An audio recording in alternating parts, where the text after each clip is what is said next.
tengo información que comentarles y explicarles. Me parece que hay que hacer un explicador, como se le llama, sobre lo que ha sucedido con el asesinato del ex policía Héctor Peláez y este embrollo que se ha armado en medio de la crisis que generó este hecho sucedido en Los Corralitos.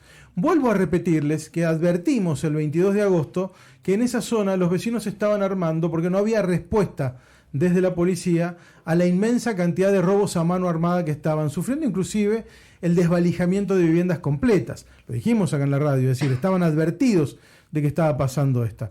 Bueno, ¿qué pasa? El asesinado de Peláez estaba bajo libertad condicional. Esta crisis, este embrollo, podría diluir el foco central del tema, como resultado del peloteo que hay, lo decíamos tempranito esta mañana, entre el Ministerio de Seguridad y el Poder Judicial. Por eso, para mí, es central puntear cada detalle del tema, para que quede claro, ¿no? Para que sepamos, encontremos una verdad y no nos quedemos con que no, bueno, ya no queremos inflar más el asunto, ¿no? Sí, hay que inflarlo lo suficiente para que no pase nunca más. Roberto Pereira estaba preso y cuando mató a Peláez, antes de ser eliminado él mismo, gozaba del beneficio de la libertad condicional, que es algo muy diferente a las salidas transitorias. Ya se los voy a explicar, ¿no? Podemos opinar sobre cambios que hay que hacer o cualquier otra cosa. Todos somos libres de opinar, de no estar de acuerdo con la ley, pero la realidad vigente es la siguiente. A ver, vamos por puntos. Hay que empezar informando cuál es el fin de la pena que se le impone a una persona que ha violado o ha emitido cumplir una norma. Si bien es una sanción, esa sanción a su vez tiene un fin que va más allá de sancionar al que cometió uno o más delitos. A ver, se los voy a decir en términos sencillos. El deber de la justicia es tratar de que esa persona reflexione sobre su proceder y a su vez se la rehabilite para vivir en la sociedad en la que vive. Allí desarrolla su vida, es decir, que se adecue a las normas sociales que regulan el orden social, que vuelva al carril de la ley como más o menos todos nosotros que respetamos a grosso modo todas las normas vigentes, ¿no? Entonces, el primer punto es determinar cuál es el fin de la pena que se le impone a una persona que es condenada. Y además de la sanción, como retribución a una conducta ilícita, lo cierto es que esa sanción también tiene un objetivo que va más allá del reproche a la conducta contra la ley. ¿Cuál es ese objetivo? Tratar de que esa persona piense sobre lo que hizo, se rehabilite y pueda integrarse. ¿Eso cómo se llama? Tiene un nombre. Es el fin de prevención especial de la pena, en otros términos. Bueno, antes de que haya una reacción en contra de lo que estoy diciendo, por bronca, hay que seguir comprendiendo con qué herramientas legales se cuenta hoy en Mendoza y en la Argentina y cómo son aplicadas. A ver, aquí está el asunto. ¿Cómo son aplicadas? Tal vez en esto último esté el error que se ha cometido. El artículo 18 de la Constitución Nacional y el 23 de la Constitución de Mendoza, todos los pactos internacionales de derechos humanos que fueron incorporados a la Constitución, en sus diversos artículos, no los voy a enumerar, los tengo acá, pero me parece engorroso, dicen que las cárceles están hechas para seguridad y no para mortificación de los detenidos. A ver, la Constitución de Mendoza, que la hemos leído menos que la nacional, dice que deben ser reglamentadas de manera que constituyan centros de trabajo y moralización. Es vieja la Constitución de Mendoza, nadie la quiso cambiar nunca, es de 1916. Bueno, ahora, si tenemos que el fin de la pena, además de ser una retribución por una conducta ilícita, tiene por fin la moralización de la persona, esta rehabilitación, este intento de integrar a esa persona a la sociedad en la que vive, observando las normas que regulan la vida en comunidad, aparece dentro del cumplimiento de la pena que priva la libertad al malhechor. En esto que hay un sistema de progresión de la rehabilitación. Se le llaman régimen progresivo de la pena. A ver, tiene distintas etapas, tiene varias fases, ¿no? En cada una de esas fases las personas privadas de su libertad van cumpliendo y se establece que deben cumplir distintas tareas, alcanzar distintos objetivos. Por ejemplo, ir a la escuela. En los casos de violencia de género tienen que hacer los talleres correspondientes sobre cómo relacionarse con una mujer y un montón de otras cosas. Todo esto se los da la cárcel. Van cumpliendo los presos y tiene una relación entre el tiempo de cumplimiento en proporción con la pena y la conducta que tenga ese detenido. Eso genera un concepto. No se trata de que haga todo fantástico y que si tenía 10 años de condena el primer año, si se ha portado de maravillas y cumplió decenas de talleres, pasará a un régimen menos riguroso. Es que no. La ley implica que hay una proporción que está relacionada con el tiempo de condena, los talleres, la educación, con todo en definitiva. Entonces, Hay que saber que esta libertad condicional es un instituto, una figura que está en todo el derecho occidental. No es un invento de la Argentina y mucho menos de Mendoza. Existe en Estados Unidos, existe en toda Latinoamérica. Se les puede dar libertad condicional, ¿no? Bueno, aquí hay que ver cómo se les da. ¿Cómo se hacen los informes para saber cuál es el comportamiento de un preso? Empezamos a entrar en terreno pantanoso de alguna manera. Cada provincia tiene su sistema de cómo establecer los informes internos de lo que pasa en la cárcel.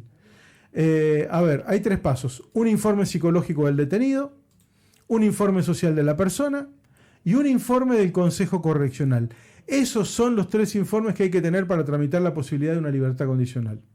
El preso lo puede pedir por sí solo o lo puede pedir su abogado. Esto es así, tiene todo el derecho de hacerlo. Para saber dónde va a desarrollar su vida, tienen que hacer también algunas pericias de índole social. Vamos a los 3 informes, uno por uno para conocerlo bien, de alguna manera, ¿no? A ver, el informe psicológico, por ejemplo, es el caso de Pereira, ¿no? El asesino asesinado, allí se abrió un punto de debate político, porque desde la política salieron a decir que el juez Sebastián Sarmiento no había respetado el informe negativo a nivel psicológico.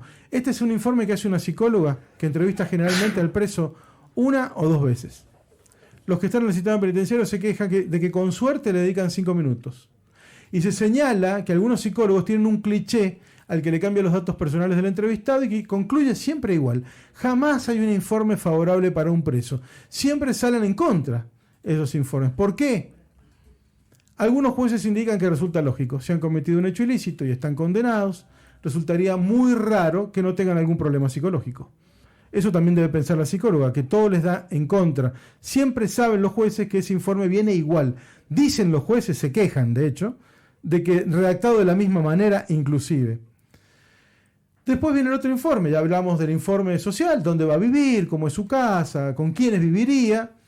Viene el informe psicológico y el tercero es el más importante para los integrantes de la justicia. Es el del Consejo Correccional. Eso lo exige el artículo 13 del Código Penal. Y lo elaboran las personas que están en contacto permanente con el detenido. Este informe del Consejo Correccional es completado por una decena de áreas que dan su opinión sobre el desempeño del preso en todos los aspectos de su vida en privación de libertad. Establece una condición final en donde, en el caso del asesinado Pereira, recomienda en forma unánime por mayoría de votos otorgar la libertad condicional. Allí fue donde se recomendó otorgarle la libertad condicional. A ese es el que más confianza le tienen los jueces y al que le dio bolilla el juez Sebastián Sarmiento, por ejemplo. Ahora, hay un factor argento en todo esto. Todo el tema teórico legal parece un reloj suizo, pero ¿la Argentina funciona así de aceitado todo? No funciona así. En la República Argentina sigue todos los tratados internacionales, toda jurisprudencia tiene la mayoría de los tribunales del país, de casación, de la Corte Nacional, de la Corte de la Provincia de Buenos Aires, del Tribunal de Justicia de Córdoba, todos los prestigiosos, ¿no? El problema que tiene la Argentina es que no posee infraestructura para controlar justamente el régimen progresivo de la pena. Acá voy cerrando, ¿Por qué? Porque no tenemos infraestructura para controlar justamente este régimen progresivo de la pena. Es cierto que los presos hacen talleres, pero bueno, son de bastante baja intensidad como para considerar que preparan a los presos para la vida fuera de la cárcel. ¿Se acuerdan de Amado Vudú? Fue vicepresidente, condenado. Hizo unos cursos de electricistas y de organización de eventos y con eso le redujeron la pena. Cumplió el tipo cumplió. Lo que tenía disponible eran esos cursos, no era otra cosa. Cumplió. No es lo mismo que adaptarse, no es lo mismo que estar listos para salir a la calle. Hay talleres que no sirven en Mendoza o que no son suficientes, más allá del romanticismo que se le pueda poner desde algunos sectores, ¿no? Cumplen con hacerlos, pero no sirven, no es una herramienta seria, ¿no?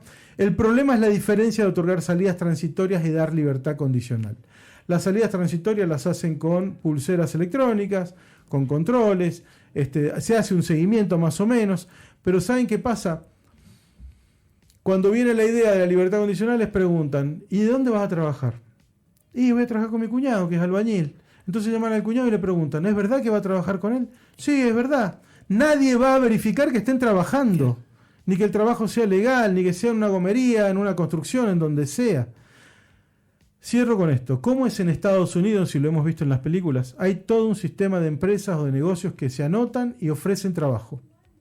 los que salen en libertad condicional van a trabajar en ese lugar, en blanco, y el patrón, el liberado, no va a laburar, tiene la obligación inmediata de dar cuenta al oficial de libertad, porque se les asignaba, además, un oficial de libertad.